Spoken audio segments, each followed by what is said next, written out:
2 décimos la temperatura. Nos comunicamos con Rosario, Santa Fe. Ahí nos está esperando alguien de Monapi, Movimiento Nacional PYME. Eduardo Maradona, buen día, ¿cómo va? Carlos te saluda acá en la provincia de San Juan. Buen día, Carlos, ¿cómo le va? ¿Cómo anda? ¿Cómo está San Juan hoy con el tiempo? Bueno, bien, estamos bien. 16 grados está anunciado. Sí, tenemos 10 grados, tenemos humedad 52%, presión 944 hectopascales, viento calma, visibilidad 15 kilómetros, así que estamos, digamos, bien, al menos en orden a la temperatura. ¿Cómo está Rosario? Bien, bien, por suerte está anunciado 26 grados, también arrancamos con 8 grados de mínima, así que creo que va a ser un fin de semana muy lindo, así que hay que disfrutarlo. Imagino San Juan con los paisajes que tiene este fin de semana, una maravilla. Sí, por supuesto, por supuesto. Se confirmó el adelanto que conocimos de parte suya, Eduardo, porque ya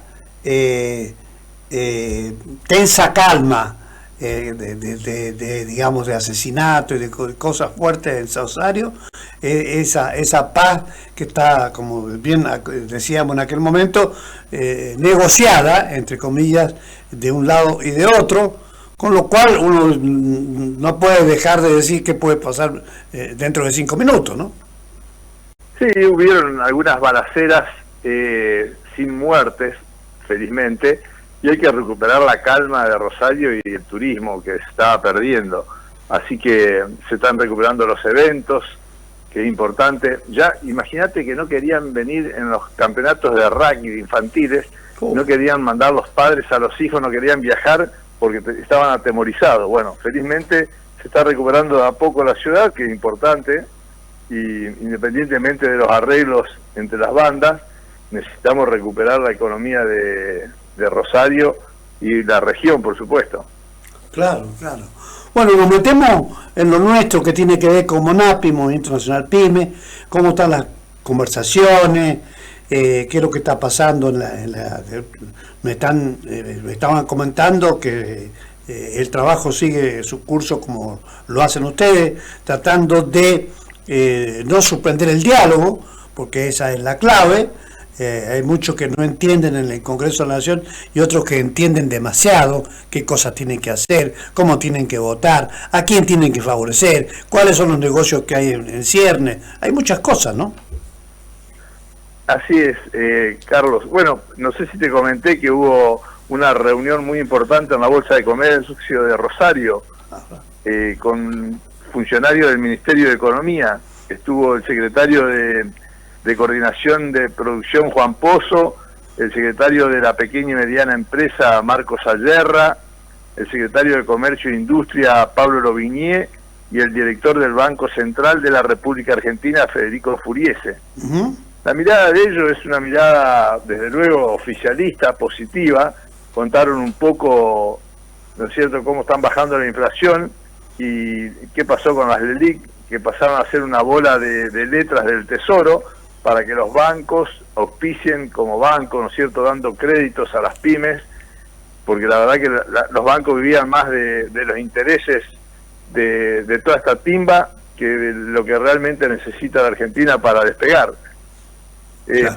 Por otro lado, estaban todas las instituciones empresariales de acá de la ciudad, y bueno, un poco, a veces digo yo, las quejas principales fueron ingresos brutos, que es un tema que viene asolando a todo el país, ¿no es cierto? Y el otro tema fundamental, el tema de los juicios laborales, que no sé si te comenté que vamos a hacer un foro muy interesante el 31 de octubre en la Bolsa de Comercio, con MEAP, que es el Movimiento Antibloqueo, UNAGE, que son jóvenes emprendedores, y IDEA PYME, que bueno, sabemos quiénes son. Y el tema fundamentalmente de los juicios laborales es cómo termina impactando en las cajas previsionales.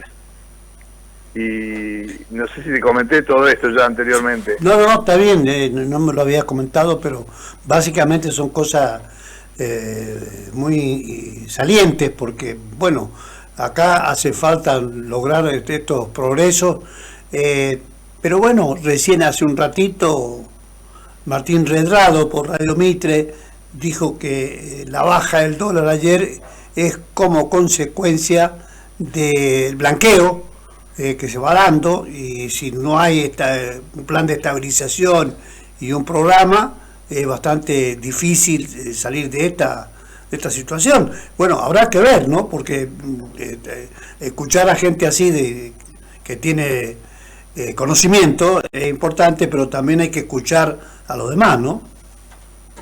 Seguro, yo no cuestiono lo que diga Redrado porque tiene una gran experiencia como economista, pero yo creo que la baja del dólar tiene que ver porque no hay un peso. También. Entonces, digamos, creo que fundamentalmente pasa por ahí, no por el blanqueo. Bueno, pero bueno, ellos saben. Por eso, nosotros venimos en manos de economistas hace muchas décadas y la Argentina está cada vez peor. Entonces yo, la verdad, que una vez le dije a un economista muy conocido de Argentina, le dije, ustedes leen todos los mismos libritos, y se enojó. y bueno, fue de Pablo, mira, te lo digo, no sabe cómo se enojó. Upa. Y yo le digo, la verdad que no lo tomen a mal. Me contestó, mirá, a mí me pagan para que yo diga lo que la gente quiere escuchar. Mira. Pero bueno, son cosas que... es más terrenal. Claro, si eso lo dice al aire, para que conozca la gente, porque te opina así, me parece que no sería más analista económico, ¿no? No, bueno, seguro. Yo esto también lo viví con otros economistas. Me acuerdo en una de las tantas crisis que hemos tenido, me acuerdo que había 500 empresarios pymes en Buenos Aires en un salón y habían contratado en su momento a López Murphy, mirá lo que te digo, y decía que estaba todo bárbaro, fantástico, y era todo un caos, un quilombo tremendo. Y yo me acuerdo que un empresario amigo de él le pregunta, che, dice, ¿vos estás seguro de todo lo que dijiste? Ya, a mí me pagaron para levantar el ánimo a la gente. Claro. Me quedaron esas cosas, ¿no es cierto? ¿Sí? Que, bueno, viven de eso. ¿Qué va a hacer? Claro, pero no se está hablando de, qué sé yo, qué te podría comparar, no se está hablando si va a llover o no va a llover, no se está hablando de que tenés que ir a ver un cliente y nada más, no, se está hablando nada más y nada menos que de la economía, del bolsillo de la gente, que es la mayoría. Si no atacás eso centralmente, pensando en que eso es el remedio, no podés mandar a un tercero que te diga que te han pagado para que diga que la gente no pierda el ánimo. No sé si lo que está perdiendo guita la gente, no ánimo. Claro, bueno, están perdiendo, no solamente eso, están perdiendo. Imagínate que en el primer semestre del año cerraron 10.000 pymes, quedaron más de 170.000 personas en la calle. ¿Qué te parece? Eso no es fácil recuperarlo. Y el segundo semestre va más o menos en la misma línea, porque vos, para donde mires, digamos, hay problemas. Entonces, esto tiene que ver, cuando te dicen, ¿qué necesitarían las pymes para salir adelante? ¿Confían en esto? Ya, lo que nosotros necesitamos es una reforma laboral impositiva. Y aparte de eso está claro, ¿no es cierto? Y también el gobierno tiene que entender, y los funcionarios, y tienen que entender los legisladores, que hay que hacer una reforma laboral urgente en Argentina. Porque hoy tenés, por ejemplo, tenés 7.583.000 entre jubilados y pensionados, y tenés 6,5 millones de asalariados en el mercado laboral blanco. ¿Me decís cómo hacer para sostener esto? Es imposible. Hoy necesitas, con el sueldo de promedio que cobran los jubilados, que son 290.000 pesos, aún con el bono, ¿no es cierto? Vos estarías necesitando 21 millones de aportantes, que no lo tenés. Entonces vos tenés que hacer, tenés que emitir, ¿no es cierto?, para poder subsidiar todos esos salarios de los jubilados que se robaron toda la plata, aparte del ANSES, ¿no es cierto?, más todo lo que hicieron los kirchneristas de meter 4 millones de jubilados sin aporte. Bueno, entonces todas esas cosas tienen un costo, y ese costo lo pagamos nosotros. Claro. Y siempre seguimos nosotros pagando la fiesta de la política, de todas las cosas que se hacen mal. Y después, es permanente. Y los hacedores de eso, por caso acá en San Juan, Gioja, José Luis Gioja, él es diputado nacional, es decir, diciendo de que había que darle de comer a la gente, que esto era una obra de bien. No, pero expliquen bien las cosas, porque si no, este razonamiento que estás haciendo, Eduardo, es el razonamiento que cabe en ese momento. Y te quería preguntar, en esa exposición de Ricardo López Murphy, a quien aprecio también, porque es un tipo que visita el interior, ha venido a San Juan varias veces, digo, ¿quién era presidente en esa época? ¿Te acordás? Y yo siempre te diría que algún peronista, porque que nací creo que los peronistas son presidentes, salvo sí. algún radical que se ha metido por ahí como Alfonsín, de la Rúa, que han durado poco porque lo han echado lo más rápido posible. Después son todos peronistas, digamos. Sí. Macri, que terminó el mandato, también con lo justo, sí. No pudo renovar. Bueno, digamos, claro, en todas estas décadas... No, está bien lo que decís. Tiene que ser un peronista, porque ellos son hábiles haciendo este tipo de artilugio. Ellos son hábiles para después explicar lo inexplicable, como Sergio Creo que fue el Taza. segundo mandato de Menem. Bueno, si no me equivoco. Que fue uno de los peores sí. mandatos. Destruyeron el país, vendieron todo, perdimos el ferrocarril, cosas que hoy serían muy importantes. ¿O no valorás así la pérdida importante del ferrocarril, Eduardo? No, sí, seguro. Y bueno, la verdad decía, como que decía, carril que cierra, que para, carril que cierro. Claro. Es decir, y realmente, hoy por hoy se extraña mucho eso, productores agrícolas, empresas vitivinícolas que llevaban sus productos a los principales centros de consumo, hoy no lo pueden hacer por razones estrictamente de transporte, es decir, una cosa impresionante. Pues que hoy escuchaba, cuando nosotros tuvimos el famoso tema de la 125, Lula en Brasil miraba los problemas que teníamos nosotros con el transporte, con la 125, con el tema de los camioneros, el poder que tenían. Entonces ahí él empezó a ver de que había que poner en funcionamiento el tren en Brasil. Y seguramente que los resultados no lo ves en 2 o 3 años. No. Pero hoy Brasil es el mayor exportador de carne del mundo, lo superó a Estados Unidos. Mira. Y no solamente eso, en cereales, en todo lo que es, justo comentaban de todo el Amazonas, lo que han hecho, lo que están produciendo, el potencial que tienen.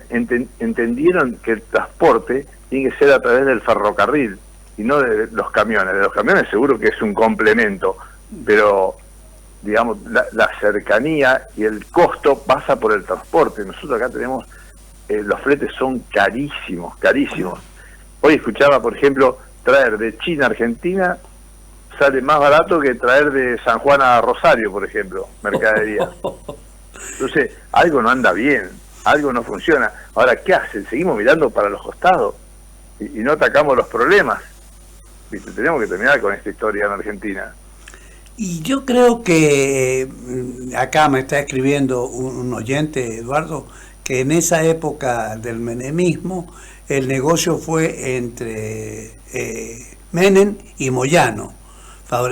Menem favoreciendo a Moyano, Moyano, que no le importaba un pito el tema del transporte ferroviario, bueno, se sintió beneficiado con una medida así, ¿no? Después, además, rápidamente hicieron pelota muchos ramales, levantaron durmientes, es decir, querían destruir eso para que nadie pensara ya más en la posibilidad de reabrir ramales ferroviarios, ¿no? Ahí está, ramal que para, ramal que cierra, esa era la palabra. Y si te acordás. Sí. Pero bueno. Sí. Bueno, esta es la realidad que estamos contando. La gente se preguntará, ¿están contando cosas que son importantes porque son nuevas? No, porque es la experiencia que nos da saber que en algún momento se dejó de hacer con responsabilidad, ¿no es cierto?, esto que tiene que ver con la vida política argentina, ¿no? Y eso digamos, es por ejemplo, lo que nos ha ido pasando a través de todos estos años, inclusive a Fernández no lo cuento como presidente porque la verdad que fue el mamarracho más grande que tuvimos en Argentina, pero hasta Macri, por ejemplo, yo nunca entendí cómo todos los que fueron presidentes de la Argentina se tenían que reunir con los sindicalistas para ver si le levantaban o le bajaban el pulgar para ser presidente. Creo que el único que no lo ha hecho, creo, y espero no desilusionarme, fue Milei. Pero esto es vergonzoso, esas son las consecuencias. Igual que como dijo este mamarracho de Grabois el otro día, dice, a Galperín le dieron terrenos fiscales para que monte semejante empresa, cuando ahí todos esos terrenos no estaríamos para vivienda. Pero yo digo, es tan difícil que entienda este muchacho que Galperín genera millones de puestos de trabajo y la gente vive como quiere y no como quiere él, porque si él, con el criterio de él, esos terrenos lo utilizarían para que viva la gente que él dice, estarían muertos de hambre y serían esclavos de él, que lo que busca él es eso. Ahora, Galperín generó trabajo, es como cuando hablamos de los planes o los subsidios. Esos planes o esos subsidios vuelquen a las pymes, que las pymes te generan trabajo y que la gente viva como quiere, que elija elegir como quiere, no que vos le tengas que dar 2 mangos con 50 para que viva mal. Pero hay que entender eso, hay que producir más en Argentina, que los empleos sean de calidad, que la gente elija cómo quiere vivir, no que vos le digas cómo tienen que vivir, con 4 chapas o una lona. Esas son las cosas que hay que terminar. Qué barro, sí, la verdad clientelismo. Igual que otro de los problemas graves que tenemos, también con todos los empresarios en la Bolsa de Comercio hablando de ingresos brutos, que es un impuesto distorsivo, que es el único país del mundo, que esto de la otra. Bueno, en la medida que no se achiquen los estados, esto va a seguir sucediendo. Siempre estamos más propensos a subirlo en todo el país que bajarlo, porque el 85% de la recaudación de ingresos brutos va a parar a los sueldos. Entonces, si vos seguís haciendo política, ¿no es cierto?, con clientelismo, metiendo 200.000 tipos adentro, esos compromisos políticos los paga el pueblo, no los paga la política, los paga el pueblo. Entonces, si no entendemos esas cosas, ¿viste?, tenemos que aprender a votar también, tenemos que empezar a aprender a votar, no podemos seguir votando, porque si vos haces una evaluación de todos los que están en la política en la Argentina, son los mismos de siempre. Entonces, ¿qué cambio querés? Ni uno. Empecemos a buscar gente comprometida, gente que venga de la actividad privada. Como yo decía, le copiamos a los brasileros que el 30% de los legisladores son empresarios pymes y defienden los proyectos desde adentro. Y están 4 años y se van a su empresa. No están 16, 20 años como están en la Argentina, 30, 40 algunos. ¿Viste? Y todavía te dicen, yo hace 20 años que estoy en la política, Eduardo, a mí vos no me vas a enseñar. Y a mí me daría vergüenza decirlo, porque la verdad que si hace 40 años que he estado, 20 años, la Argentina es un fracaso. ¿Qué hiciste? Bueno, esa es la realidad nuestra. Estamos hablando con Eduardo Maradona, que está en Rosario.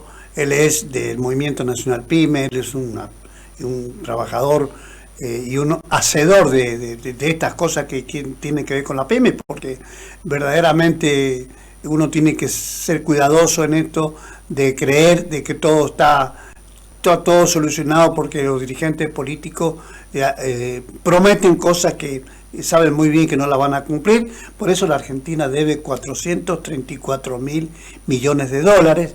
Ese es un dato estadístico, no estoy inventando nada, lo tengo anotado siempre porque es un dato que es revelador. ¿Qué hay para esta semana en Monapi, Eduardo? Bueno, mira, nosotros seguimos avanzando con este evento, digamos, que es el 31 de octubre.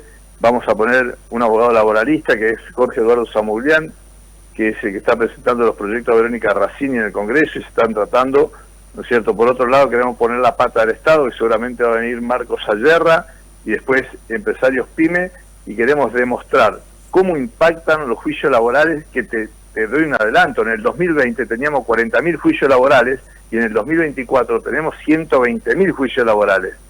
Y entonces queremos demostrar cómo un juicio laboral, cómo termina impactando en las cajas previsionales. Y vos decís, ¿qué tendrá que ver? Entonces nosotros le queremos demostrar, por ejemplo, al Estado cómo impacta. Primero, desempleo. ¿Qué significa desempleo? Empezar a generar subsidios o planes, ¿no es cierto? Y por otro lado, falta de recaudación. ¿Cómo impacta en la actividad privada? desde el desfinanciamiento de una pyme hasta poner en riesgo el resto de los trabajadores. Porque un juicio hoy de 4 o 5 millones de pesos termina en 20, 30 millones de pesos. Son inviables, impagables. Eso termina con el cierre de las pymes. Si no tenés aportadores, si no tenés trabajadores, ahora termina impactando en las cajas previsionales. ¿Por qué? Porque no hay quien aporte. Entonces, esto es lo que le queremos mostrar, la importancia que tiene el problema de los juicios laborales en Argentina. Si bien salió algo en la ley base, pero queremos ir para atrás porque están cayendo todos los juicios laborales de la época de la pandemia, con doble indemnización, doble tasa, multas. Es una barbaridad. Y hay un problema grave que no se ponen de acuerdo entre la Corte y la Cámara. Entonces, este es un tema que hay que solucionarlo. Claro. Que me decía este abogado laboralista, me decía, yo no entiendo cómo las pymes nos salen a hacer un quilombo tremendo a la calle, porque aparte lo que nosotros estamos buscando con esto es que sea equitativo, digamos, entre el juicio laboral, lo que tiene que cobrar el trabajador, y lo que le afecta a la pyme.